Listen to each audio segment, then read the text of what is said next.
YCP అధికారిక Facebook పేజీలో హ్యాకింగ్‌కి గురైన వ్యవహారం ప్రస్తుతం ఆంధ్రప్రదేశ్ రాజకీయాల్లో, అటు సోషల్ మీడియాలోనూ పెను సంచలనంగా మారింది. లక్షలాది మంది ఫాలోవర్స్ ఉన్న ఒక ప్రధాన రాజకీయ పార్టీ అధికారిక పేజీలో ఒక్కసారిగా అశ్లీల, అసభ్యకరమైన కంటెంట్ ప్రత్యక్షం కావడం తీవ్ర కలకలం రేపింది. ఈ పరిణామంతో అప్రమత్తమైన ఫేస్‌బుక్ యాజమాన్యం తక్షణమే ఆ ఖాతాను సస్పెండ్ చేసినట్లుగా తెలుస్తుంది. అయితే ఈ హ్యాకింగ్ వెనుక చెన్నైకి చెందిన ఒక ఐటీ కంపెనీ ఉందనే ప్రచారం అయితే ఇప్పుడు సర్వత్రా హాట్ టాపిక్ గా మారింది. ఈ డిజిటల్ దాడి వెలుగులోకి వచ్చిన వెంటనే సోషల్ మీడియా వేదికలపై రకరకాల కథనాలు ప్రచారంలోకి వచ్చాయి. ముఖ్యంగా చెన్నైకి చెందిన ఒక ప్రముఖ కంపెనీ ప్రమేయంతోనే ఈ ప్రొఫెషనల్ సైబర్ దాడి జరిగిందనే వార్త బలంగా వినిపిస్తుంది. దీనికి భిన్నంగా డార్క్ నెట్ కు చెందిన అంతర్జాతీయ హ్యాకర్ల ముఠా ఈ పని చేసి ఉండవచ్చు అని మరికొందరు అభిప్రాయపడుతున్నారు.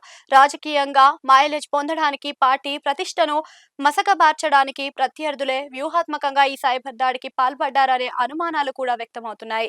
వైసీపీ ఫేస్‌బుక్ పేజీ హ్యాకింగ్ లో చెన్నై కంపెనీయే కారణమనే ప్రచారాన్ని సమర్థించి ఇప్పటి వరకు ఎలాంటి అధికారిక లేదా సాంకేతిక ఆధారాలు లభించలేదు.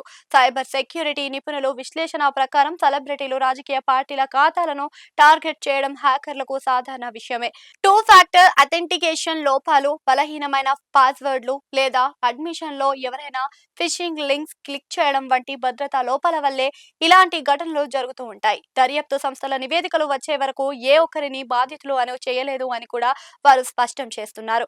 ఈ ఘటనపై వైసీపీ శ్రేణులు తీవ్ర ఆగ్రహం వ్యక్తం చేస్తున్నాయి. ఇదే కేవలం యాదృచ్ఛికంగా జరిగిన హ్యాకింగ్ కాదని, పార్టీ ఇమేజ్ ను డ్యామేజ్ చేసేందుకు పక్కా ప్రణాళికతో జరిగిన రాజకీయ కుట్ర అని వారు ఆరోపిస్తూ ఉన్నారు.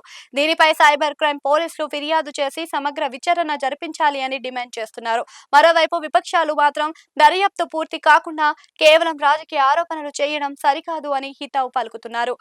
వైసీపీ ఫేస్‌బుక్ పేజీని హ్యాక్ చేసింది చెన్నై కంపెనీనా లేదా విదేశీ హ్యాకర్లా అనే ప్రశ్నకు సమాధానం దొరకాలి అంటే సైబర్ క్రైమ్ అధికారులు అధికారిక విచారణ పూర్తి కావాల్సిందేనని, ఐపీ అడ్రస్లు, లాగిన్ హిస్టరీ ఆధారంగా డిజిటల్ ఫుట్ ప్రింట్లను కూడా ట్రాక్ చేస్తేనే అసలు సూత్రధారులు ఎవరు అని తేలుతుంది. అప్పటి వరకు సోషల్ మీడియాలో వచ్చే కథనాలు కేవలం ఊహాగానాలే అని పరిగణించాలి అని నిపుణులు సూచిస్తున్నారు.